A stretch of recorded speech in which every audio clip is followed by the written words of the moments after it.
Hello my dear students, कैसे हैं आप सभी। आई होप आप सब अच्छे होंगे, आपकी पढ़ाई बहुत ही अच्छी चल रही होगी।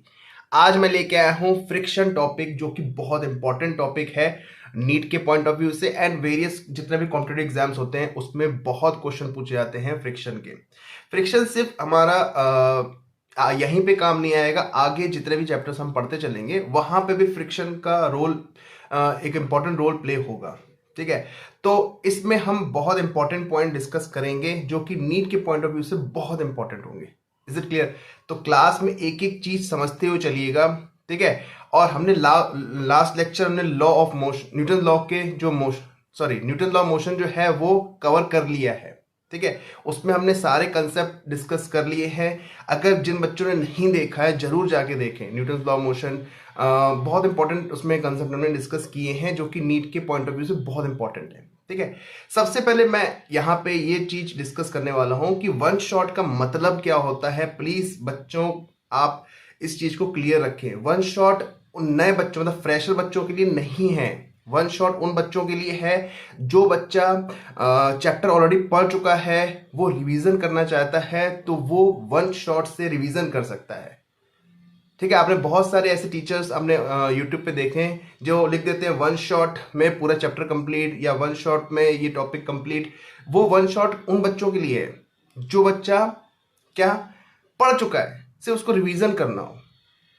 ठीक है, ऐसे मैं भी अगर वन शॉट लिखता हूं तो वो उन बच्चों के लिए है जो वी कैन से रिवीजन करना चाहता है उस चैप्टर को, या कुछ उस चैप्टर के कुछ पॉइंट ऐसे हैं जो क्लियर नहीं है वो पढ़ना चाहते हैं। Is it clear? तो वन शॉट फ्रेशर बच्चों के लिए नहीं है। क्लास 11th का स्टार्टिंग से बिल्कुल मैं पढ़ाऊंगा, नीट एग्जामिनेशन हो जाने के बाद तब वहां पे एक एक चीज मैं आपको समझाता हुआ चलूंगा।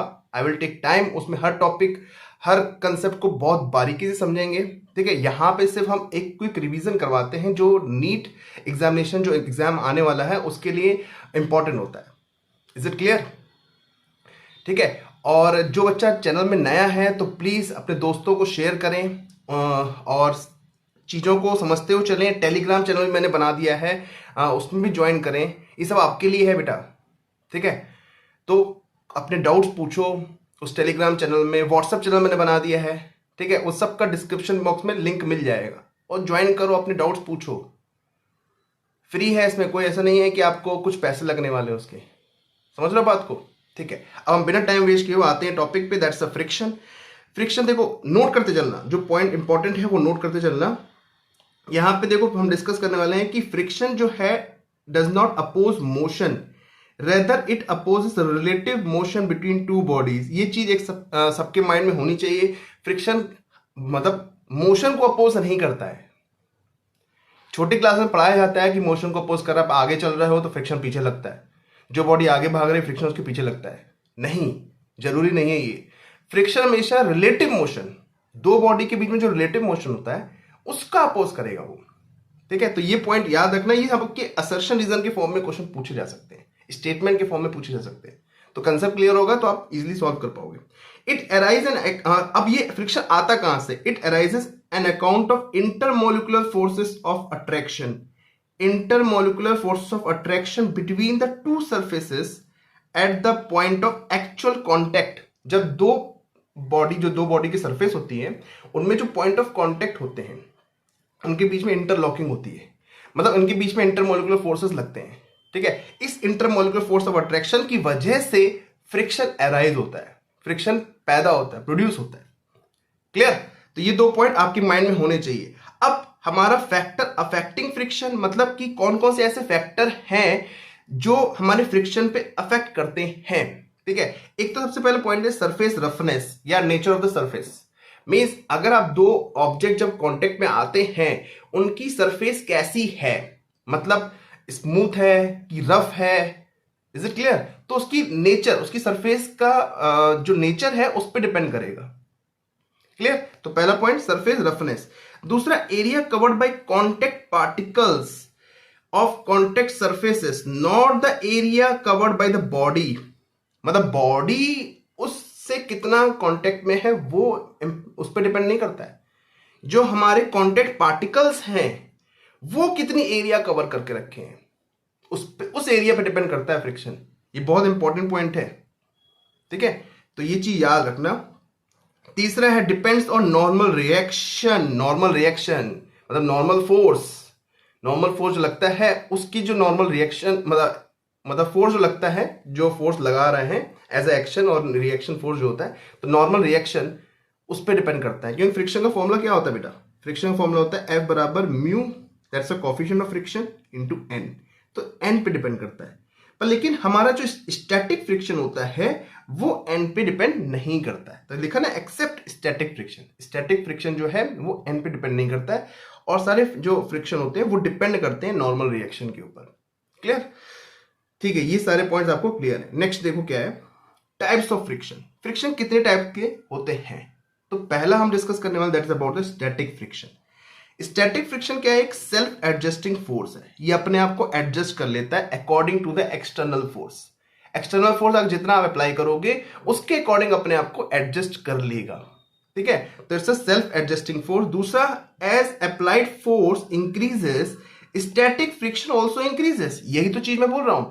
अगर आप एक्सटर्नल फोर्स जो अप्लाइड फोर्स है वो बढ़ाते जाओगे, वैसे वैसे स्टैटिक फ्रिक्शन बढ़ता जाएगा। फॉर एग्जाम्पल, अगर आप ब्लॉक को रखते हो और एक्सटर्नल फोर्स 0 है, मतलब कोई बाहर से फोर्स नहीं लग रहा है, ठीक है, तो वो वहां पे रुका हुआ है, तो उस समय फ्रिक्शन 0 है, फ्रिक्शन नहीं लग रहा है।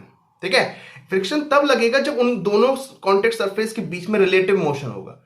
जैसे रिलेटिव मोशन आएगा वैसे ही हमारा स्टैटिक फ्रिक्शन स्टार्ट हो जाएगा। मतलब कि उनके बीच में रिलेटिव मोशन होने वाला होगा, तो स्टैटिक फ्रिक्शन हमारा मतलब लगना स्टार्ट हो जाएगा। और जैसे से एक्सटर्नल फोर्स बढ़ाते जाएंगे स्टैटिक फ्रिक्शन हमारा बढ़ता जाएगा। क्लियर? तो ये पॉइंट याद रखना, static friction depends on the external force, जो अप्लाइड फोर्स है उस पर डिपेंड करेगा। अब देखो, maximum value of static friction, उसी को हम लिमिटिंग फ्रिक्शन कहते हैं। स्टैटिक फ्रिक्शन जो मैक्सिमम अगर पहुंच जाती है तब हमारी हो जाती है लिमिटिंग फ्रिक्शन। ठीक है, तो हम यहां पे कह सकते हैं कि स्टैटिक फ्रिक्शन अगर मैक्सिमम पहुंचता है तो उसको लिमिटिंग फ्रिक्शन कहते हैं। तो ये रिलेशन हमारा सही है। अगर लिमिटिंग फ्रिक्शन से कम है तब तक जो फ्रिक्शन है वो हमारा स्टैटिक फ्रिक्शन कहलाएगा। ठीक है, और जैसे एक लिमिट तक पहुंच जाएगा, मैक्सिमम लिमिट जहां तक हमारा फ्रिक्शन लग सकता है, तब वो स्टैटिक फ्रिक्शन हमारा लिमिटिंग फ्रिक्शन में कन्वर्ट हो जाएगा।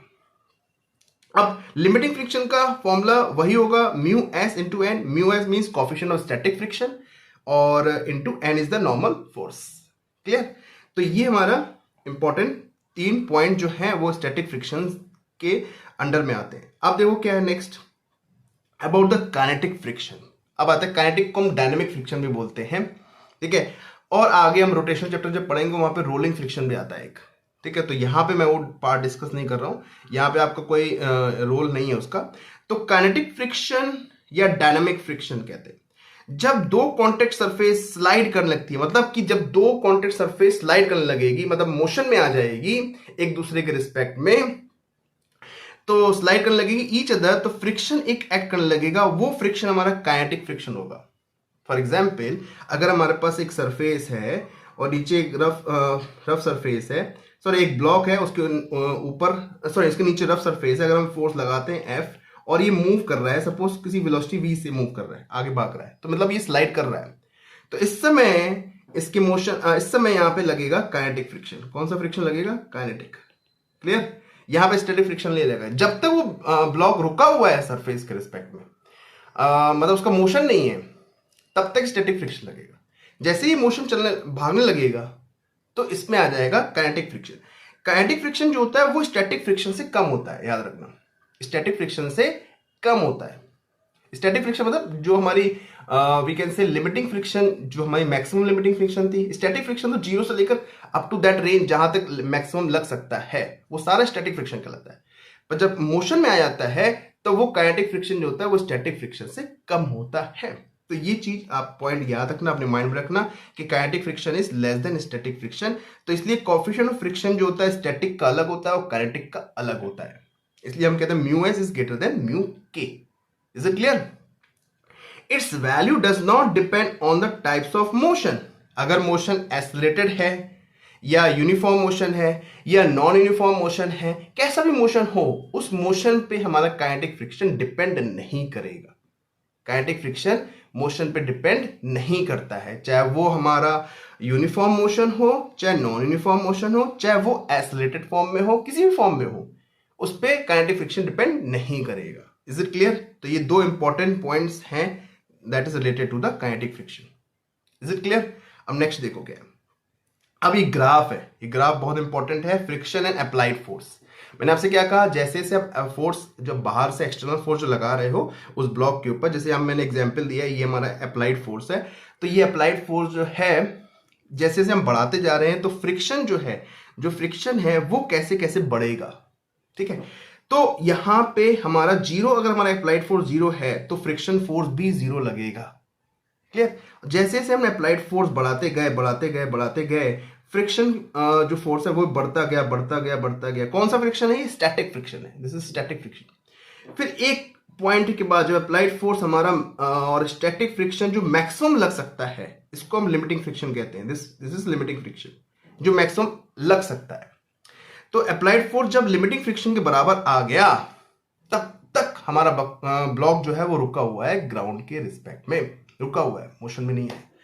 जैसे ही हमारा अप्लाइड फोर्स इस लिमिटिंग फ्रिक्शन से ज्यादा हो गया तो वो मोशन में आ गया, तब वो मोशन करने लगा, बक्सा जो ब्लॉक है वो मोशन करने लगा, तब हमारा आ जाएगा काइनेटिक फ्रिक्शन। ये हमारा काइनेटिक फ्रिक्शन है। तभी मैंने आपसे कहा था काइनेटिक फ्रिक्शन जो होता है वो स्टैटिक फ्रिक्शन से कम होता है, थोड़ा सा कम हो जाएगा। जैसे मैं एग्जाम्पल में समझाता हूं, कभी कभी क्या होता है, क्वेश्चन पूछा जाता है कि ब्लॉक रखा हुआ है, आपको म्यूएस की वैल्यू दे दी जाएगी, तब आपसे पूछा जाएगा कि क्या हमारा यहाँ पे फ्रिक्शन फोर्स होगा, तो बच्चा फ्रिक्शन फोर्स का ऑप्शन लगा के आता है, वहां ऑप्शन जीरो भी होता है। तो देखा, जब तक एक्सटर्नल अप्लाइड फोर्स जो है नहीं लग रहा है, जीरो है, तब तक फ्रिक्शन भी जीरो होगा। क्लियर? तो यहाँ पे पहला पार्ट में डिस्कस कर रहा हूं, जब हमारा अप्लाइड फोर्स जीरो है तब देखो friction force, static friction force भी जीरो है। फिर हमने अप्लाइड फोर्स 2 न्यूटन रखा तो स्टैटिक फ्रिक्शन भी 2 न्यूटन है। तभी तो मैंने बोला था static friction is self adjusting force, अपने आप को एडजस्ट करता है according to the external applied force. जो अप्लाइड फोर्स होता है उस पर अपने आप को एडजस्ट कर लेता है। ठीक है, अब मैक्सिमम जो लिमिटिंग फ्रिक्शन लग सकता है, म्यूस हमें 0.15 दे रखा है और इंटू एन आपका 20 दे रखा है, इसको आप कैलकुलेट करोगे तो it will be 3 Newton. 3 Newton जो है हमारा मैक्सिमम लिमिटिंग फ्रिक्शन लग सकता है, मतलब मैक्सिमम स्टैटिक फ्रिक्शन लग सकता है, दैट इज 3 न्यूटन। अगर 3 न्यूटन हमने एक्सटर्नल फोर्स 3 न्यूटन लगाया तब हमारा लिमिटिंग फ्रिक्शन भी 3 न्यूटन आया। जैसे ही हमने यहाँ पे 4 न्यूटन लगाया तो वो मोशन में आ गया, तो वहां पे काइनेटिक फ्रिक्शन आना चाहिए, पर यहाँ पे काइनेटिक फ्रिक्शन के बारे में कुछ नहीं बता रहा है, तो हम यहां पे भी स्टैटिक फ्रिक्शन लेके चलेंगे। मतलब उसकी वैल्यू, मतलब यहां पे मेंशन नहीं है, तो काइनेटिक फ्रिक्शन और स्टैटिक फ्रिक्शन यहां पे हम इक्वल मान के चलेंगे। जब तक नहीं मेंशन करता है तब तक आप इक्वल लेके चलते हो। अगर मेंशन कर दे रहा है, म्यू के दे देता है यहाँ पे, म्यू एस की जगह म्यू के भी दे देता है यहाँ पे, तब यहाँ पे हम जब 4 न्यूटन लग रहा था तब हम यहाँ पे काइनेटिक फ्रिक्शन लगाते, पर हमने यहाँ पे नहीं दे रखा है तो यहाँ पे स्टैटिक फ्रिक्शन ही लगेगा। जो मैक्सिमम लग सकता है दैट इज 3 न्यूटन। क्लियर? ये बहुत की पॉइंट्स मैं आपको समझा रहा हूं, ध्यान से समझते हुए चलना, नोट्स बनाते हुए चलना। ठीक है, ये की पॉइंट्स है। अब देखो नेक्स्ट, अब देखो चेन की प्रॉब्लम आती है, बहुत इंपॉर्टेंट है, मतलब जेई में भी क्वेश्चन पूछते हैं कि यहां पे क्या एक चेन है, टेबल में रखी हुई है और कुछ पार्ट उसका नीचे हैंग कर रहा है। तो वही क्वेश्चन पूछा गया है, कितना पार्ट हम हैंग करा सकते हैं, जबकि सरफेस कैसी है, रफ है, कितना पार्ट हैंग करा सकते हैं सो दैट ये पूरी चेन नीचे स्लाइड ना करे, इक्विलिब्रियम में भी मेंटेन रहे। तो कितना पार्ट हम चेन का हैंग कर सकते हैं so that this chain remain in equilibrium. तो अगर चेन को नीचे, तो इसका जो वेट लग रहा होगा, क्या लग रहा होगा, वेट, जो हैंग है उसका वेट लग रहा है नीचे। ठीक है, अब ये वेट इसको नीचे की तरफ घसीट रहा है, तो ऊपर कोई ना कोई फोर्स होगा जो इसको रोक रहा है। तो देखो यहाँ पे फ्री बॉडी डायग्राम समझना, तो इस सरफेस जो हमारी है, ये सरफेस जो है ये हमारी रफ है, तो इसके लिए कोएफिशिएंट ऑफ स्टैटिक फ्रिक्शन दे रखा है म्यू। ठीक है, हम मान के चलते हैं जो हैंगिंग पार्ट है वो कितना है, y है, कितना है, y। हमें यही पार्ट निकालना है, कितना मैक्सिमम हम हैंग कर सकते हैं। तो सबसे पहले देखो हम यहाँ पे कैलकुलेट करने वाले हैं कि हैंगिंग पार्ट का वेट कितना है। देखो वेट निकालने का तरीका सिंपल है, मास, पहले सबसे पहले देखो टोटल चेन का मास m है, लेंथ l है, तो पहले देखो मास पर यूनिट लेंथ है कितना, दैट इज m/l। ठीक है, अब जो हैंगिंग पार्ट है वो है y, तो ये मास आ गया जो हैंगिंग पार्ट है उसका, m/l into y, mass the total mass of the chain total length is L, hanging part is y. तो ये आ गया मास, कितना आ गया, ये मास आ गया जो हैंग कर रहा है। अब उसका वेट निकालना है तो मल्टीप्लाई विद जी, तो ये आ गया weight of the hanging part of the chain. इसको हमने डब्ल्यू डैश मान लिया है। क्लियर। अब जो चेन टेबल पे रखी हुई है उसका वेट कितना होगा, देखो टोटल लेंथ एल थी, वाई पार्ट हैंग कर रहा है, तो रिमेनिंग चेन का लेंथ कितना हो जाएगा, एल माइनस वाई। तो अब उसका वेट हो जाएगा M by L multiply with L minus Y into G. ये हो जाएगा इसका वेट, किसका, जो चेन हमारी सरफेस पे रखी हुई है।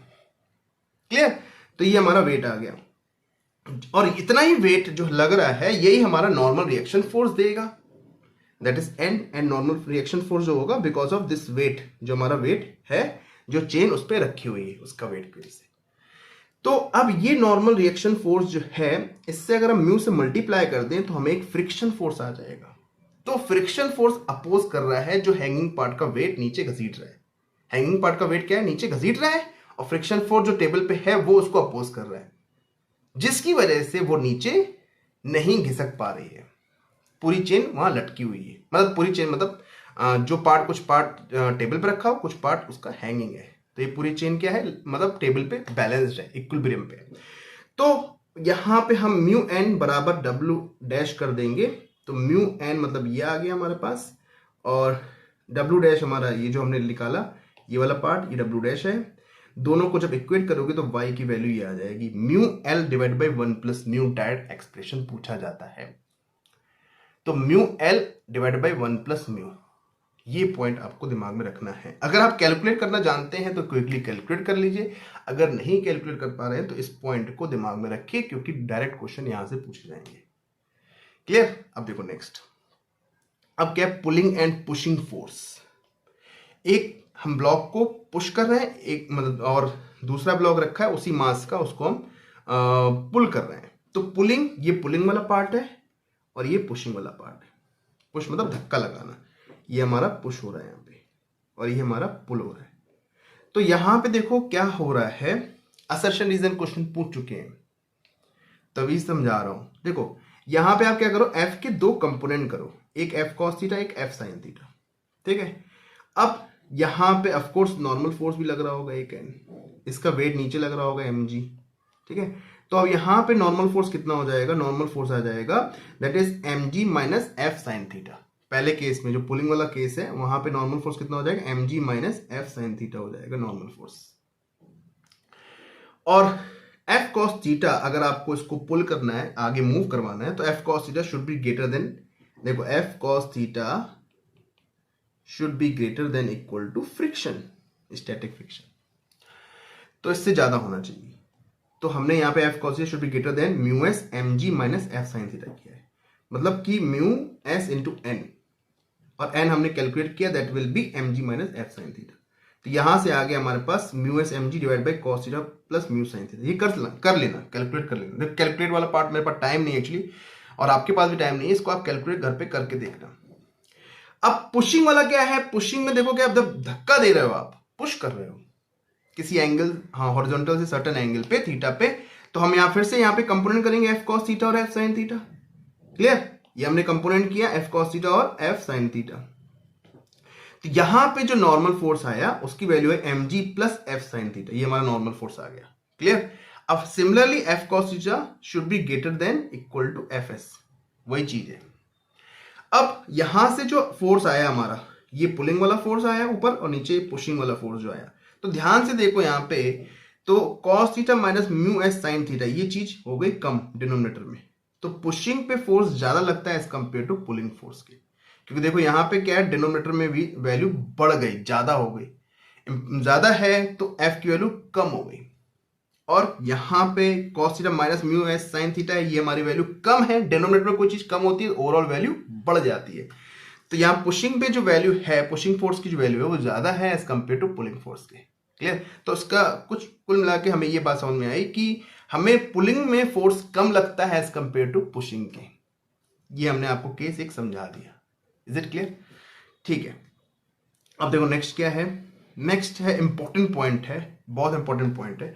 क्वेश्चन क्या पूछा जाता है कि कितना मिनिमम फोर्स, देखो ये फ्री बॉडी, ये बॉडी डायग्राम बना हुआ है, इस पे जो फोर्सेस लग रहे हैं वो दिख रहे हैं। एक हमने एक्सटर्नल फोर्स F लगाया है, अप्लाइड फोर्स, ठीक है। तो ये पूछ रहा है कितना मिनिमम हम लगाएं सो दैट इस बॉडी को मूव करवा सकें। मिनिमम फोर्स बताओ कितना लगाया जाए ताकि ये बॉडी मूव कर जाए। तो क्या करेंगे, F का एक कंपोनेंट F cos थीटा हो गया, एक कंपोनेंट F sin थीटा हो गया। तो आप बस ये डायरेक्ट रिलेशन याद करो, इसको आप ड्राइव भी कर सकते हो, डिफरेंशिएट करके निकालना पड़ेगा, या इसको ड्राइव भी कर सकते हो, लेकिन यहाँ पे हम डेरिवेशन नहीं करवा रहा हूँ, डायरेक्ट एक रिलेशन बता रहा हूँ। ये रिलेशन बहुत इंपॉर्टेंट है, ये दिमाग में रखना, mu mg divided by √1 plus mu square. और कितना एंगल होना चाहिए, that should B tan inverse mu, ये हमारा एंगल होना चाहिए। Mu is the coefficient of static friction. Is it clear? तो हमें मिनिमम पूछा गया है कितना फोर्स लगाया जाए ताकि ये ब्लॉक हमारा मूव करने लगे। स्टेटमेंट के फॉर्म में देगा, डायग्राम बना के नहीं देगा क्वेश्चन में। अगर आप PYQ जब लगाओगे तो आपको ये क्वेश्चन मिलेगा इस पैटर्न के, इसलिए कह रहा हूं कि इंपॉर्टेंट है। तो F मिनिमम बराबर mu mg under root divide by √1 plus mu square, ये रिलेशन आपको दिमाग में रखना है, ठीक है।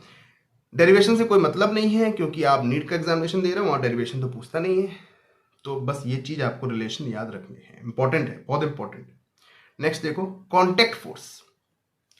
कांटेक्ट फोर्स देखो, हमने आपको लॉज ऑफ मोशन में भी बताया था, कांटेक्ट फोर्स हमारे 3 टाइप के होते हैं, नॉर्मल फोर्स, टेंशन फोर्स और फ्रिक्शन फोर्स। अगर यहाँ पे सिर्फ ब्लॉक रखा हुआ है तो सरफेस पे तो और रफ सरफेस है तो एक्सटर्नल अप्लाइड फोर्स भी है F, तो हम ये कह सकते हैं कि यहाँ पे नॉर्मल फोर्स जो N है बिकॉज ऑफ वेट mg की वजह से आ गया, और फ्रिक्शन फोर्स क्यों आया, because of external applied force that is F की वजह से आ गया, ठीक है। अब इन दोनों का रिजल्टेंट होगा वो हमारा कांटेक्ट फोर्स होगा। दिमाग में रखना ये चीज, बच्चा कांटेक्ट फोर्स भूल जाता है। Contact force is the resultant of normal force and friction force, इसका रिजल्टेंट होगा, ठीक है। अगर सरफेस रफ नहीं है, स्मूथ सरफेस है, तो सिर्फ वहां पे कांटेक्ट फोर्स नॉर्मल फोर्स हो जाएगा, और अगर रफ सरफेस है और फ्रिक्शन फोर्स भी आ गया वहां पे, तब वहां पे हमारा जो कांटेक्ट फोर्स होगा वो हमारा होगा n under root 1 plus mu square, ये होगा हमारा n under root 1 plus mu square, means normal force और फ्रिक्शन फोर्स का रिजल्टेंट। क्लियर? यहां तक बात समझ में आ गई, ठीक है। तो हमारा जो कांटेक्ट फोर्स है मिनिमम नॉर्मल फोर्स के बराबर हो सकता है, मैक्सिमम इतना हो सकता है। तो इसकी रेंज होती है, कांटेक्ट फोर्स की क्या होती है, रेंज होती है। तो उसको लिखा है net contact force by the surface on the object, object के ऊपर सरफेस की वजह से नेट जो कांटेक्ट फोर्स लग रहा है वो इतना लग रहा है।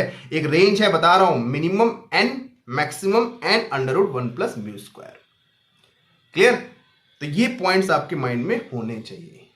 देखो नेक्स्ट क्या है, नेक्स्ट हम डिस्कस कर रहे हैं that is angle of friction. Angle of friction देखो सिंपल है, जो हमने अभी ऊपर पॉइंट डिस्कस किया एंगल ऑफ ये कांटेक्ट फोर्स, तो हमारे पास नॉर्मल फोर्स और फ्रिक्शन फोर्स ये कांटेक्ट फोर्स होते हैं। इनके अब नॉर्मल फोर्स, अब देखो इन दोनों का रिजल्टेंट जाएगा, ये हमारा रिजल्टेंट जा रहा है, ये हमारा कांटेक्ट फोर्स है, रिजल्टेंट कांटेक्ट फोर्स कह सकते हैं। तो रिजल्टेंट कांटेक्ट फोर्स और नॉर्मल फोर्स के जो बीच का एंगल होता है, ये लैम्डा, ये जो हमने माना है लैम्डा, ये लैम्डा जो है यही हमारा एंगल ऑफ फ्रिक्शन है। एंगल ऑफ फ्रिक्शन क्या है, नॉर्मल फोर्स और रिजल्टेंट कांटेक्ट फोर्स के बीच का angle, that is called angle of friction. तो एंगल ऑफ फ्रिक्शन जो है tan लैम्डा बराबर क्या है, FL by n, that is mu s के बराबर है। tan lambda should be equal to mu s, means यहां पे जो स्टैटिक कोएफिशिएंट ऑफ फ्रिक्शन लगेगा उसके बराबर है। लेकिन क्या ये हर बार इतना ही होगा, नहीं। देखो वो 3 केसेस हैं इसके बेसिस पे। अगर हमारा फ्रिक्शन फोर्स नहीं है, मींस सरफेस हमारी क्या है, स्मूथ है, फ्रिक्शन फोर्स नहीं लग रहा है, तो यहां पे सिर्फ नॉर्मल फोर्स लगेगा। तो कांटेक्ट फोर्स यहां पे कौन सा सिर्फ है, नॉर्मल फोर्स। तो जब नॉर्मल फोर्स सिर्फ है तो एंगल यहां पे जो मतलब 0 हो जाएगा, क्योंकि कांटेक्ट फोर्स और नॉर्मल फोर्स एक ही डायरेक्शन में हो जाएंगे। मींस हमारा जो कांटेक्ट फोर्स है और जो नॉर्मल फोर्स है ये हमारे एक ही डायरेक्शन में हो जाएंगे, मींस एंगल उनका 0 हो जाएगा, जैसे यहाँ पे मैंने मेंशन किया हुआ है। क्लियर? यहां पे हमारा एंगल ऑफ फ्रिक्शन 0 हो जाएगा। अब अगर हमारे पास क्या है, स्टैटिक फ्रिक्शन लग रहा है, स्टैटिक फ्रिक्शन से कम लग रहा है, मतलब जो मैक्सिमम स्टैटिक फ्रिक्शन लग सकता है उससे कम फ्रिक्शन लग रहा है, तो और मतलब कि हम कह सकते हैं कि जो नॉर्मल फोर्स है इन दोनों का जो रिजल्टेंट आएगा कांटेक्ट फोर्स, ये कांटेक्ट फोर्स हमारा कितना होगा, that is less than n under root 1 plus mu s square, जो मैंने अभी ऊपर आपको बताया था कि मैक्सिमम इतना हो सकता है, मैक्सिमम कितना हो सकता है, ये पार्ट मैंने बताया था, इससे कम हो सकता है और इससे ज्यादा हो सकता है n से। तो अगर इनके बीच में है, n से ज्यादा है लेकिन मैक्सिमम से कम है, तब हमारा जो हमारा angle of we can say friction होगा वो क्या होगा, लेमडा बराबर less than tan inverse that is mu s tan inverse mu s के बराबर होगा। क्लियर? तो lambda should be less than tan inverse mu s. Lambda tan inverse mu s के बराबर कब होगा, वो तब हो पाएगा जब हमारा जो फ्रिक्शन है दैट इज मैक्सिमम लग सकता है, static friction means limiting friction के बराबर अगर है फ्रिक्शन, उस समय हमारा tan लेमडा बराबर म्यू एस के बराबर हो जाएगा। ये रिलेशन तब पॉसिबल है। तो अगर क्वेश्चन में आपसे बोलता है कि angle of friction is always equal to mu S, मतलब coefficient of static friction, not always, that depends on the external applied force. अगर एक्सटर्नल अप्लाइड फोर्स और फ्रिक्शन फोर्स जो है उन पे डिपेंड करेगा। अगर हमारा फ्रिक्शन फोर्स है ही नहीं, जीरो है, तो उस समय लेमडा जीरो हो जाएगा। और हमारा अगर external applied force maximum static friction से कम लग रहा है, तो उस समय हमारा जो लेमडा होगा वो tan इनवर्स म्यू एस से कम लगेगा। और अगर हमारा एक्सटर्नल फोर्स और स्टैटिक मैक्सिमम स्टैटिक फोर्स बराबर है या उससे ज्यादा एक्सटर्नल फोर्स है, तब हमारा tan लेमडा जो होगा वो बराबर हो जाएगा म्यू एस के। ठीक है, ये 3 पॉइंट्स हैं इसके जो मैंने आपको बताया एंगल ऑफ फ्रिक्शन के से related. Next part, angle of repose. Angle of repose क्या होता है? देखो, अगर आप इंक्लाइन सरफेस है, जैसे सरफेस है, अब मैं इसको अगर मैं इस हाथ को थोड़ा थोड़ा एंगल से ऊपर, मतलब कि हॉरिजॉन्टल से जो एंगल है इसको बढ़ाता जाऊंगा, तो एक एंगल आएगा जब ये पेन नीचे घिसक जाएगी, क्या हो जाएगी, स्लाइड करके नीचे चली जाएगी। तो हमें वो मैक्सिमम एंगल निकालना है हॉरिजॉन्टल से जब तक ये इक्विलिब्रियम पे मेंटेन है, मतलब रुकी हुई है। और ये सरफेस ऑफ कोर्स रफ है, तो ये एंगल हमें हॉरिजॉन्टल से जो ये एंगल बनेगा ये हमें निकालना है। तो हॉरिजॉन्टल से जो एंगल ये थीटा है यहाँ पे, ये एंगल होता है एंगल ऑफ रिपोज जब तक ये हमारा ब्लॉक इक्विलिब्रियम पे मेंटेन है। तो इसका देखो फ्री बॉडी डायग्राम में क्या हमने नंबर ऑफ फोर्सेस देख लिए हैं। यहाँ पे mg sin थीटा लग रहा है नीचे, देखो mg sin थीटा लग रहा है नीचे, फ्रिक्शन फोर्स लग रहा है ऊपर, और ये friction force mg sin theta के बराबर है। तो mg sin थीटा बराबर FL, mg sin थीटा बराबर mu n, n is what, n is ये हमारा जो n है ये हमारा mg cos थीटा के बराबर है। तो इसको अगर आप करेंगे, सॉल्व करेंगे, तो आपका म्यू बराबर tan थीटा आ जाएगा, तो थीटा बराबर tan इनवर्स म्यू आ जाएगा। तो ये रिलेशन है एंगल ऑफ रिपोज के लिए, मींस जो एंगल होना चाहिए इंक्लाइन प्लेन का वो हमारा tan इनवर्स म्यू के बराबर होना चाहिए, तब हम कह सकते हैं कि वो एंगल जो है वो हमारा एंगल ऑफ रिपोज है। क्लियर? अब देखो नेक्स्ट देखो क्या है, that is sliding on rough incline plane. अगर रफ इंक्लाइन प्लेन में अगर बक्से को रखते हैं तो वो स्लाइड जब कर रहा है तो उसमें किस तरीके से कैसे इक्वेशंस बनेंगी और फ्रिक्शन की डायरेक्शन कहां पे एक्ट करेगी, ये सब यहाँ पे दोनों केस डिस्कस कर रहा हूं। तो एक पहला केस एक ये है और एक केस ये है हमारे पास। तो पहला केस में देखो क्या है, स्लाइडिंग नीचे हो रही है, मतलब बक्सा नीचे की तरफ मूव कर रहा है, स्लाइड कर रहा है। तो मैंने मान लिया कि ए एक्सीलरेशन से नीचे जा रहा है, तो इसका मतलब mg sin थीटा जो है वो यहाँ पे काइनेटिक फ्रिक्शन मतलब स्टैटिक फ्रिक्शन से ज्यादा है, स्टैटिक फ्रिक्शन से ज्यादा है mg sin थीटा, जिसकी वजह से ये नीचे की तरफ स्लाइड कर रहा है। मतलब स्टैटिक मतलब मैक्सिमम स्टैटिक फ्रिक्शन से ज्यादा है तो स्लाइड कर रहा है, जिसकी वजह से एक एक्सेलरेशन आया, और वो एक्सेलरेशन यहाँ पे हम कैलकुलेट कर सकते हैं। देखो mg sin theta minus kinetic friction. Kinetic friction क्यों लगा रहा हूं मैं, क्योंकि ये ऑलरेडी मूव कर रहा है, मोशन में है ब्लॉक, ठीक है, that should be equal to ma। तो यहां से a आ जाएगा g sin theta minus mu के g cos थीटा। तो अगर एक्सेलरेशन नहीं होता, अगर कांस्टेंट वेलोसिटी से नीचे मूव कर रही होती, तो g sin थीटा बराबर म्यू के g cos theta means tan theta बराबर म्यू के, मतलब कि म्यू के मतलब काइनेटिक फ्रिक्शन के बराबर tan थीटा होता, तो ये बक्सा नीचे मूव कर रहा होता कांस्टेंट वेलोसिटी से। ठीक है, अगर ऐसे ही ये ऊपर की तरफ स्लाइड कर रहा है, इसका मतलब ऊपर की तरफ a एक्सेलरेशन से जा रहा है, तो इसका मतलब यहां पे फ्रिक्शन का लगेगा नीचे, क्योंकि बक्सा ऊपर की तरफ जा रहा है। तो यहां पे क्या होगा कि mg sin थीटा को सपोर्ट कर रहा है फ्रिक्शन, mg sin थीटा को सपोर्ट कर रहा है, और जब नीचे स्लाइड कर रहा था तो mg sin थीटा को अपोज कर रहा था फ्रिक्शन। तो यहाँ पे क्या लिखेंगे, ma जो कि ऊपर की तरफ जा रहा है, तो mg sin theta plus kinetic friction mu के mg cos theta. Is it clear? तो हमारा mg sin theta plus F के नीचे की तरफ लग रहे हैं दोनों, और बक्सा जो है, जो ब्लॉक है, वो ऊपर की तरफ स्लाइड कर रहा है, तो ऊपर की तरफ ए एक्सेलरेशन जा रहा है। तो हम कह सकते हैं that is mg sin theta नीचे प्लस फ्रिक्शन नीचे, दोनों को जब ऐड करोगे तो हमारा एक एक्सेलरेशन आएगा, वो हमारा ma के बराबर होगा। तो यहाँ पे a कितना हो सकता है, a हो सकता है g sin theta plus mu के g cos थीटा, म्यू के g cos थीटा। ऊपर क्या था, a बराबर कितना था, g sin theta minus mu के g cos थीटा, और यहाँ पे कितना है, g sin theta plus mu के g cos थीटा। ठीक है, प्लस है, ऊपर माइनस था। क्लियर? ये रफ इंक्लाइन प्लेन के लिए है, जब आप नीचे स्लाइड कर रहा है और एक ऊपर स्लाइड कर रहा है। अब देखो क्या है, कोई ना कोई एक एक्सटर्नल फोर्स लग रहा होगा जिसकी वजह से ये ऐसा हो रहा है। अब नेक्स्ट पार्ट क्या है, अगर एक्सेलरेशन यहाँ पे मैं 0 कर दूं नीचे वाले केस के लिए भी, तो हमारा क्या होगा, we can say g sin theta minus mu, मतलब यही tan थीटा बराबर म्यू के हो जाता। नेक्स्ट क्या है हमारा, ठीक है, ये एक्सटर्नल फोर्स की वजह से एक्सेलरेशन आ रहा है। अब pulley with friction between block and surface, अगर हमारे पास पुली भी कनेक्टेड है, फ्रिक्शन है ब्लॉक और इंक्लाइन सरफेस के बीच में, तो हमारा क्या क्या हो सकता है। देखो फ्री बॉडी डायग्राम यहाँ पे समझ लो। देखो ये बक्सा रखा हुआ है, इस पे हमारे पास mg लग रहा होगा नीचे, ठीक है, mg लग रहा होगा नीचे, स्ट्रिंग जो है ऊपर घसीट रही होगी टी टेंशन से, mg sin थीटा का एक कंपोनेंट ये होगा और एक mg cos थीटा होगा, mg का एक कंपोनेंट mg cos थीटा, ठीक है, ये थीटा एंगल है, और ये mg sin थीटा। ठीक, एक नॉर्मल फोर्स लग रहा होगा यहाँ पे, और टेंशन ऊपर खींच रहा है तो फ्रिक्शन नीचे लग रहा होगा। मीन्स यही जो केस हो ऊपर वाला जो यहाँ पे डिस्कस किया, वही केस टाइप का हो जाएगा यहाँ पे, कि टेंशन ऊपर खींच रहा है, तो हम लिख सकते हैं T minus mg sin theta minus friction बराबर ma।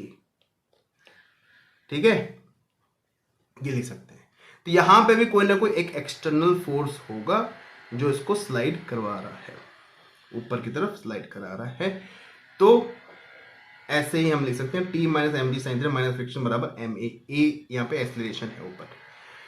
ठीक है, तो अगर हम यहाँ पे हम क्या करें, बस फिर एक क्वेश्चन लिख लो। ये m1g नीचे है, नीचे लग रहा है, टेंशन ऊपर लग रहा है, तो m1g नीचे लग रहा है, टेंशन ऊपर लग रहा है, तो हम कह सकते हैं m1g माइनस टी बराबर m1a। ये पहली क्वेश्चन बन गई। दूसरी क्वेश्चन बनेगी T माइनस mg, m यहाँ पे m2g है, तो m2g sine theta minus friction that is kinetic friction जो कि नीचे की तरफ लग रहा था, that should be equal to m2a। ये हमारे सेकंड इक्वेशन बन गई, और f के कितना है, म्यू के इंटू एन के बराबर है, ये हमारी थर्ड इक्वेशन बन गई। इन तीन इक्वेशन को सॉल्व करोगे तो आपको कुछ भी पूछ रहा है, जैसे a पूछ रहा है, टेंशन पूछ रहा है, तो हम इस तरीके से हम कैलकुलेट कर सकते हैं। Is it clear? अब देखो नेक्स्ट क्या है, ट्रक बॉक्स प्रॉब्लम। अगर हमारे पास ट्रक है और साथ में बॉक्स रखा हुआ है उसके अंदर, या फिर ये हॉरिजॉन्टल में मोशन कर रहा है, या फिर हॉरिजॉन्टल मोशन कर रहा है, और बक्सा हमारा ऐसे रखा हुआ है, या फिर बक्सा हमारा ऐसे रखा हुआ है, दोनों पैटर्न के क्वेश्चन पूछे जाते हैं। तो यहां पे क्या है कि बस जब आपकी ए एक्सेलरेशन आगे जा रही है तो हमारी बन जाएगी नॉन इनर्शियल फ्रेम, वो ट्रक बन जाएगी। तो नॉन इनर्शियल फ्रेम बन गई, तो वहां बक्से जो अंदर रखा है ब्लॉक, उस पर लगेगा एक सूडो फोर्स जो कि अपोजिट डायरेक्शन में लगेगा बस के डायरेक्शन के मोशन के। तो अपोजिट डायरेक्शन में लग गया, और ये सूडो फोर्स हमारा स्टैटिक फ्रिक्शन जो है that is F, small F, उसके बराबर लग रहा है या उससे कम लग रहा है, तब तक ये बक्सा जो है, ये ब्लॉक जो है, ये रुका रहेगा। क्लियर? ये बॉक्स जो है वो रुका रहेगा with respect to the bus के रिस्पेक्ट में।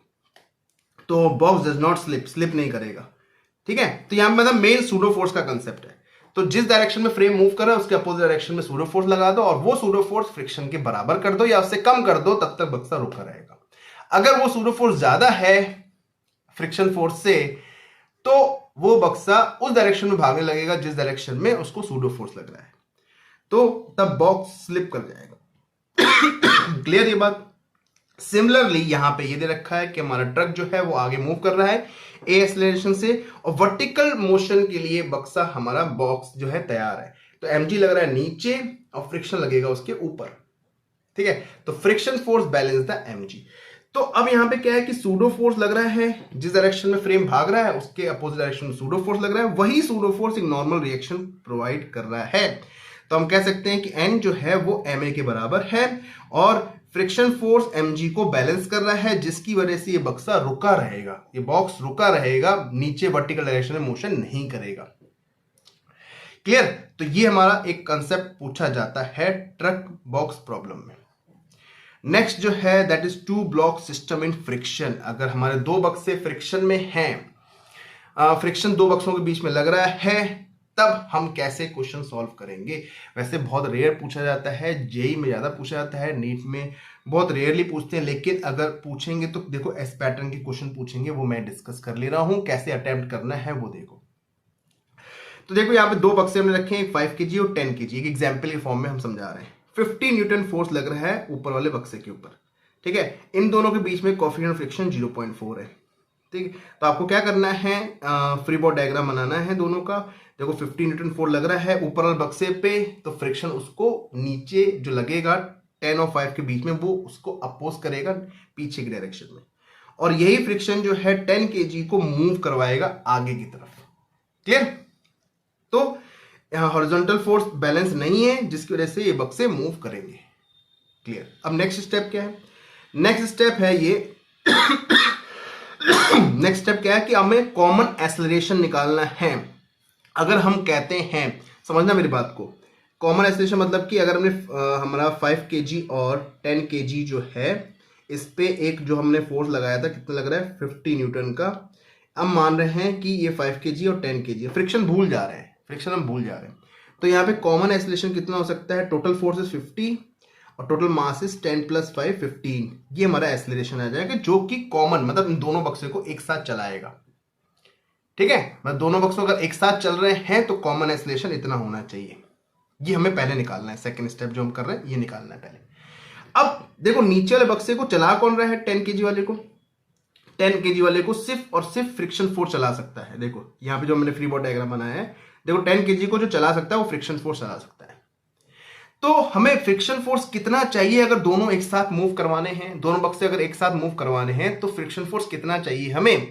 तो फ्रिक्शन फोर्स जो चाहिए, देखा है, required friction force to move 10 kg with common acceleration. Common acceleration मतलब इस एक्सेलरेशन अगर चलाना है हमें, तो फ्रिक्शन फोर्स कितना चाहिए हमें, वो चाहिए 10 kg mass into acceleration 3.33, that is 33.3 Newton force चाहिए। कितना चाहिए, 33.3 न्यूटन। इतना फ्रिक्शन अगर हमें प्रोवाइड है तो हमारा दोनों बक्से एक साथ मूव करेंगे कॉमन एक्सेलरेशन से, दैट इज 3.33 से।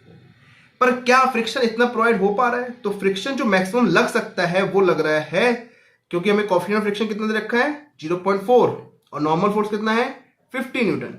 ये नॉर्मल फोर्स लग रहा है वो हमारा 50 लग सकता है। तो 50 इंटू 0.4 करेंगे तो दैट इज 20 न्यूटन।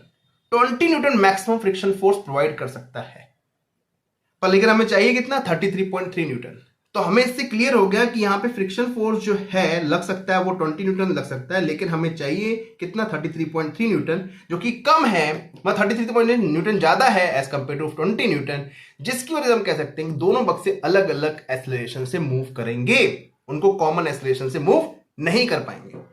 तो it means two blocks move separately. Clear?